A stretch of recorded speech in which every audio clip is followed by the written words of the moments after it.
В один весенний день 14 апреля 2003 года семейная пара прогуливалась по парку с собакой Ричмондс Пойнт Изабель, который находится на берегу залива Сан-Франциско. Неожиданно собака побежала в сторону и начала отчаянно рыть в одном месте. Когда муж с женой после неудачных попыток отозвать питомца подошли к тому месту, им открылась страшная картина. Из земли проступало маленькое разлагающееся тельце ребенка, очень похожего на новорожденного. Приехавшие по вызову полицейские обнаружили тело мертвого мальчика. Несмотря на то, что места вокруг были заболоченными, оно хорошо сохранилось. Странность вызывала то, что его пуповину разорвали, а не перерезали или пережали, как это обычно бывает после родов. Кроме того, его шею обвивала нейлоновая лента, а также был обнаружен глубокий порез. На следующий день в полицию поступил звонок от мужчины. Он сообщил дежурному, что нашел женский труп.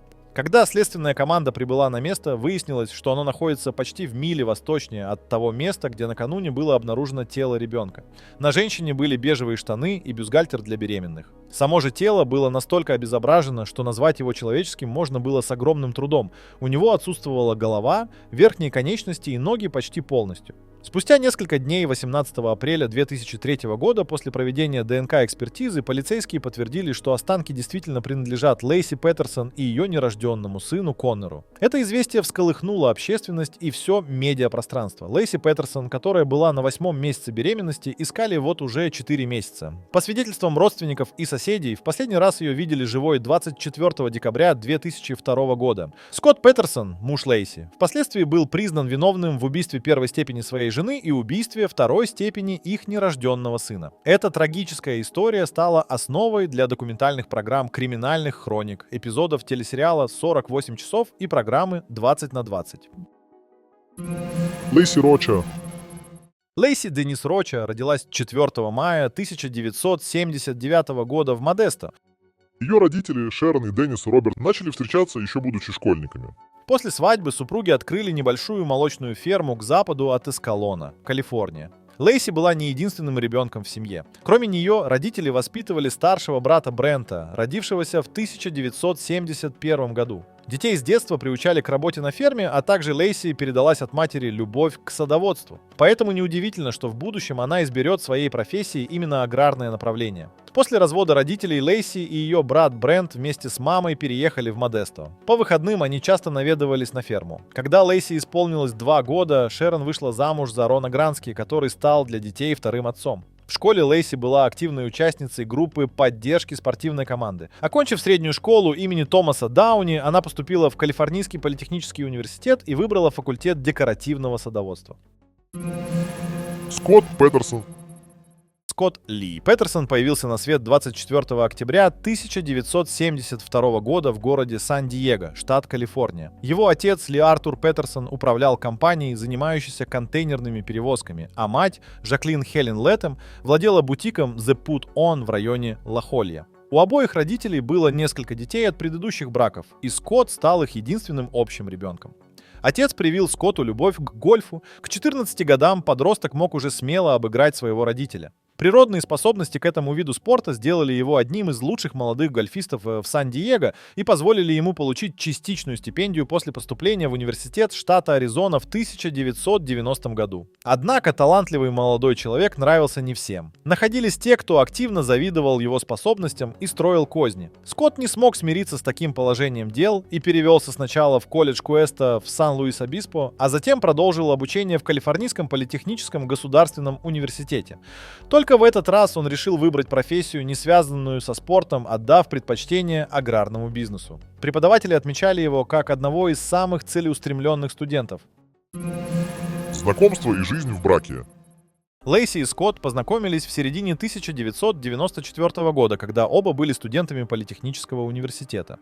Молодой человек так понравился девушке, что в разговоре с матерью она обмолвилась, что наконец встретила того, с кем хотела бы создать семью. Через какое-то время молодые начали встречаться. Если до этого момента Скотт еще надеялся заниматься профессиональным гольфом, то по мере развития отношений с Лейси эта мечта становилась все более призрачной.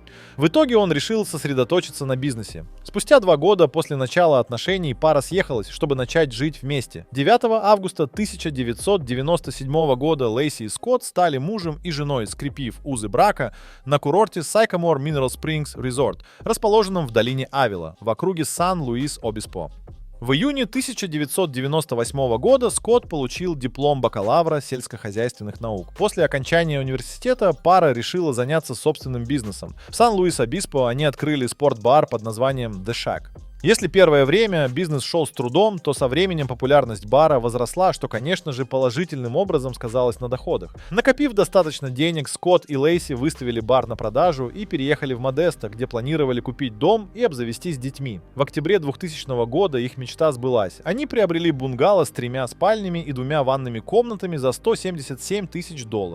Дом располагался на Ковина-авеню в престижном районе рядом с парком Исла-Лома, а в апреле 2001 года нашелся покупатель на The Shack. В родном Модесто Лейси устроилась на должность учительницы, работая на полставки. Скотт нашел работу в фирме по производству удобрений Trade Corp USA, являющейся дочерним предприятием европейской компании с ежемесячным доходом в $5000. Казалось, впереди ждет только самое лучшее. В 2002 Лейси сообщила родным радостную новость. Она была беременна. Малыш должен был появиться на свет 10 февраля 2003 года. Пара выбрала имя для сына — Коннор.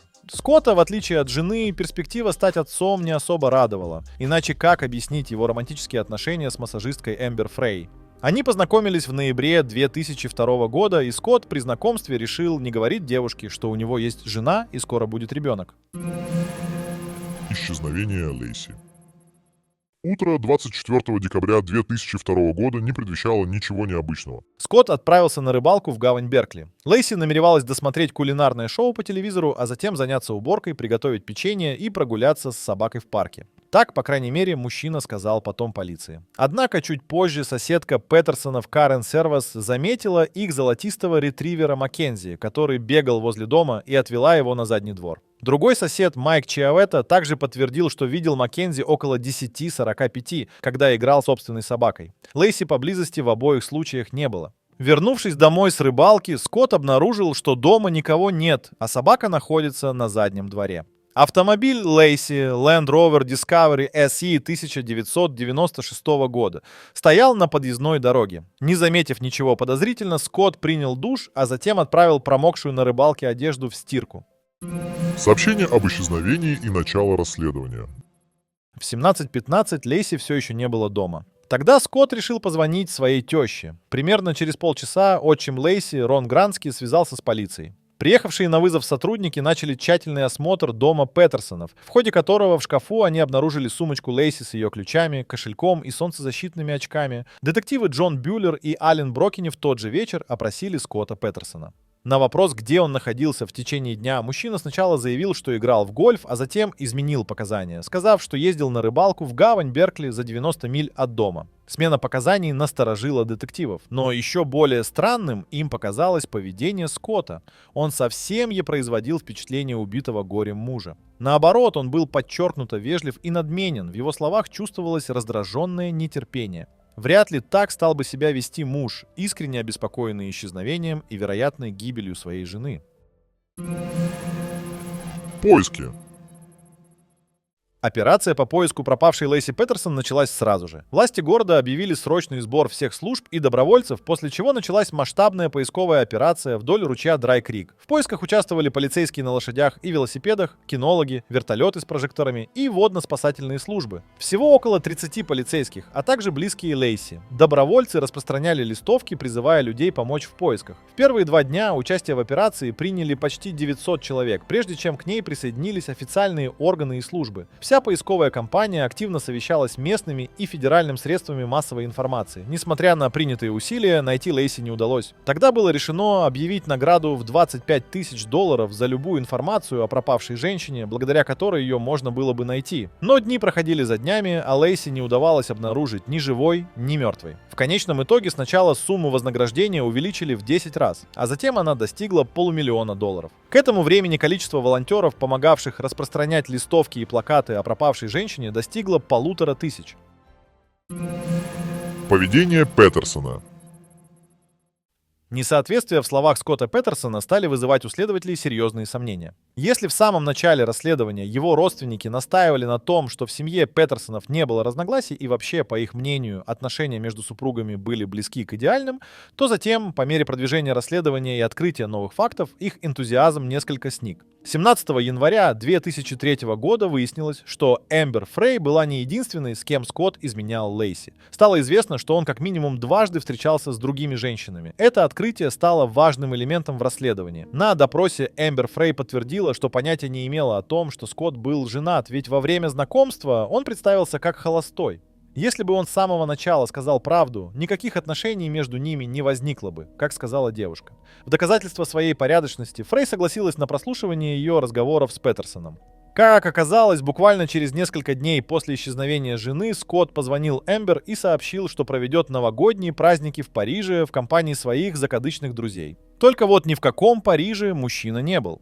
За несколько минут до встречи Нового года он звонил из собственного дома в Модесто, а ведь в это время его жену активно искала половина страны. 24 января 2003 года семья Лейси Роча, узнав про измены, открыто осудила Скотта. Позднее им показали фотографии Петерсона, где он запечатлен с Фрей. Семья была шокирована, когда узнала, что Скотт еще 9 декабря 2002 года заявил Эмбер, что якобы потерял свою жену. Но не только это возмутило родственников. Скотт сказал своей любовнице, что это будет его первое Рождество без жены. Исходя из этих фактов, неудивительно, что следователи сделали вывод, что к тому времени Скотт, вероятно, уже спланировал убийство своей жены.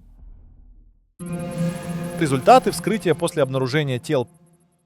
После вскрытия и проведения необходимых медицинских процедур патологоанатом доктор Брайан Петерсон написал заключение, в котором указал, что кожа младенца Коннора, несмотря на значительные повреждения правой стороны тела, осталась в достаточно приличном состоянии. Было отмечено отсутствие плаценты и пуповины. Определить точную дату и причину смерти Лейси не удалось из-за плохой сохранности тела. У жертвы были сломаны 2 ребра. Но когда это произошло, до и после смерти установить не удалось. В отличие от других органов, матка была без повреждений. Это позволило врачу сначала сделать вывод, что плод погиб, еще находясь в утробе матери. Однако позднее он отказался от этой мысли. Кроме того, так как Петерсон находился на свободе, детективы Брокини и Бюллер всерьез опасались, что тот может покинуть страну через мексиканскую границу. Чтобы отслеживать его передвижение, было решено установить GPS-трекер на автомобиль Петерсона, пока он находится в Сан-Диего. Сотрудники ФБР и полиции Модесто провели обыск в доме Петерсона. Агенты Федерального бюро провели исследование митохондриальной ДНК на волосах, найденных на плоскогубцах в его рыбацкой лодке. Эти волосы совпали с образцами, оставленными на расческе Лейси. Полицейские также исследовали пикап Петерсона, ящик с инструментами, склад и лодку. После ареста Петерсона правоохранители продолжили поиск в заливе, надеясь найти самодельные бетонные грузы, которыми, по их мнению, тело Лейси удерживалось под водой, но ничего не обнаружили. Арест. 18 апреля 2003 года Скотт Петерсон был задержан неподалеку от гольф-поля в Ла-Холле. В его автомобиле полицейские обнаружили около 15 тысяч долларов наличными, 12 таблеток Виагры, спасательный жилет, туристическое снаряжение, несколько комплектов одежды, 4 мобильных телефона и водительские права его брата, помимо собственных удостоверяющих личности документов. Эти находки подтвердили опасения детективов о готовящемся побеге в Мексику. 21 апреля 2003 года Петерсон предстал перед судьей Верховного суда округа Станисла. Нэнси Эшли зачитала выдвинутые против него обвинения. Скотт Петерсон обвинялся в 2 убийствах первой и второй степени, своей жены Лейси и их нерожденного ребенка Коннора. Хотя обвиняемый высказался против своей причастности к преступлениям, его отправили в следственный изолятор. Суд над Скоттом Петерсоном начался 1 июня 2004 года. На протяжении всего процесса он активно освещался СМИ. Обвинителю Рику Дистасо противостоял известный защитник Марк Герагос, который в своей вступительной речи представил Петерсона как лживого мужа, но не убийцу. Обвинения и защита бились на этом процессе не на жизнь, а на смерть, обвиняя друг друга в плохой работе. Рик Дистасо настаивал, что Петерсон утопил жену с помощью самодельных грузов, однако найти их не удалось даже с помощью гидролокаторов, способных находить даже самые маленькие объекты на дне. Марк Геракос зацепился за этот факт, обвинив прокуратору в недостаточности усилий в раскрытии дела. Среди возможных мотивов убийства прокуратура называла отношения Петерсона с другой женщиной, финансовые затруднения и грядущую роль отца. Что мешало ему просто развестись? Загадка, ответ на которую мы вряд ли узнаем. Адвокатская команда Петерсона подчеркивала отсутствие явных доказательств и старалась преуменьшить важность косвенных улик. По их мнению, развитие событий могло происходить следующим образом. Лейси похитили, затем удерживали в тайном месте, а после родов утопили вместе с новорожденным малышом. Но эксперты-медики со стороны обвинения заявили, что ребенок родился преждевременно и погиб вместе с матерью.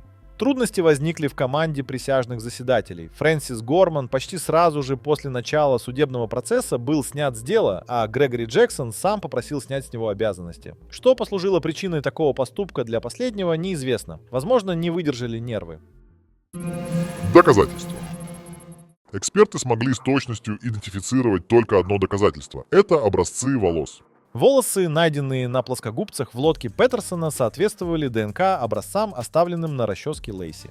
Во время судебного заседания обвинение обратило особое внимание на то, что Петерсон изменил внешность и приобрел автомобиль, который затем оформил оформленного на имя своей матери, чтобы избежать излишнего внимания со стороны журналистов. Обвиняемый, по версии прокуратуры, был уверен, что Лейси не вернется и намеревался продать ее Land Rover, поменяв его на пикап Dodge. Отдельное внимание уделялось романтической связи Петерсона с Эмбер Фрей и содержанию их конфиденциальных телефонных переговоров, которые были перехвачены. В качестве свидетеля защиты выступил репродуктивный эндокринолог Чарльз Марч. Его показания касались срока гибели плода. Он утверждал, что это произошло недели раньше указанного срока обвинения. Вот только представить доказательства своего заявления доктор не смог. В ходе перекрестного допроса выяснилось, что его выводы основываются отнюдь не на фактических данных, а на заявлении подруги Лейси, утверждавшей, что та делала домашний тест на беременность 9 июня 2002 года. Обвинитель Рик Дистасо указал, что столь громкое заявление должно быть подтверждено медицинскими документами, чего у Марча не оказалось. В конечном счете его показания были поставлены под сомнение, а репутацию профессионала подвергли критике коллеги и средства массовой информации. Так, например, профессор криминального права Стэн Голдман сравнил его выступление с Чернобыльской аварией из-за явной профессиональной халатности. По сообщениям в прессе, все более абсурдные заявления Марча вызывали только раздражение и желание сарказмировать у присяжных заседателей и сторонних наблюдателей. Вердикт присяжных и приговор. Целых 2 недели, с 30 ноября по 13 декабря, присяжные решали, какой вердикт вынести Скотту Петерсону. В итоге они признали мужчину виновным в совершении двойного убийства первой и второй степени Лейси Петерсон и их неродившегося сына Коннора. Причем в случае с гибелью женщины добавились отягчающие обстоятельства. Итогом вердикта стало решение о применении к подсудимому смертной казни. 16 марта 2005 года судья Альфред Де Луки утвердил наказание, назначив Петерсону смертельную инъекцию. Помимо этого, Скотту Петерсону предстояло произвести денежную компенсацию в размере $10 тысяч, которую он должен был перевести на счет родителей Лейси за организацию похорон. Бесчеловечное, жестокое и безжалостное. Так охарактеризовал судья преступление Петерсона. Если мужчина рассчитывал на получение страховки в $250 тысяч, то и здесь его ждало разочарование. Так как он уже никогда не сможет распоряжаться деньгами, их совершенно логично передали матери Лейси. Решением 5-го апелляционного суда Калифорнии от 31 октября 2007 года этот акт был окончательно закреплен. 17 марта 2005 года Петерсона перевели в тюрьму Сан-Квентин. В единственном в штате Калифорния блоке для смертников дожидаться своей участи он смог бы в компании из 700 заключенных. Апелляция и отмена смертного приговора. Однако адвокат Скотта Петерсона не сидел без дела, пока его клиент ожидает смертной казни. Он составил поистине гигантский документ из 423 страниц, в котором утверждал, что все факты в деле были искажены из-за привлечения большого количества СМИ, а также другие причины, помешавшие всестороннему и справедливому рассмотрению дела. Апелляция была подана 6 июля 2012 года. К тому времени Петерсон отсидел уже почти 10 лет, а следующие 6 лет сторонам не удалось прийти к согласию по вопросам, указанным в документе. В августе 2018 года защита представила ответ, в котором адвокат Марк Герагас указал на 6 существенных упущений в действиях команды защиты: игнорирование экспертиз по вопросам развития плода, возможности собак по поиску тел, поведение тел в воде, а также проваленные попытки вызвать ключевых свидетелей и недостатки в обработке доказательств, связанных с кражей чеков Петерсона. В марте 2019 года Скотту Петерсону несказанно повезло, если можно так выразиться. Губернатор Калифорнии Гэвин Ньюсом издал приказ о временной приостановке исполнения смертных приговоров в штате. Это событие заставило судей пересмотреть приговор. В итоге 24 августа 2020 года Верховный суд Калифорнии единогласно поддержал признание Петерсона виновным, но отменил смертный приговор. 22 сентября 2021 года судья Анна Кристин Масуло объявила новый приговор. Петерсон получил пожизненное заключение без права на досрочное освобождение. В следующем месяце судья назначила финальное слушание на 8 декабря, где Масуло Мосула приговорила Петерсона к пожизненному сроку за убийство Лейси первой степени и к 15 годам лишения свободы за убийство Коннора второй степени. Последствия и память. Смерти Лейси и Коннора Петерсонов оказало значительное влияние на принятие закона о защите нерожденных жертв насилия, также известного как «Закон Лейси и Коннора». Документ был подписан 1 апреля 2004 года президентом Джорджем Бушем в Белом доме. Этот закон вводит отдельную уголовную ответственность за нанесение смерти или телесных повреждений нерожденному ребенку в случаях совершения преступлений против беременных женщин. В январе 2006 года Шерон Роча, мать Лейси, издала книгу под названием «Для Лейси материнская история любви, утрат и справедливости», где сочетаются элементы биографии и мемуаров, посвященные жизни и трагедии ее дочери. Все средства, полученные от продажи книги, были направлены в фонд поиска и спасения Лейси и Коннора, созданный Шерон. Книга быстро завоевала популярность и заняла лидирующие позиции в списке бестселлеров документальной литературы New York Times 29 января и 5 февраля 2006 года.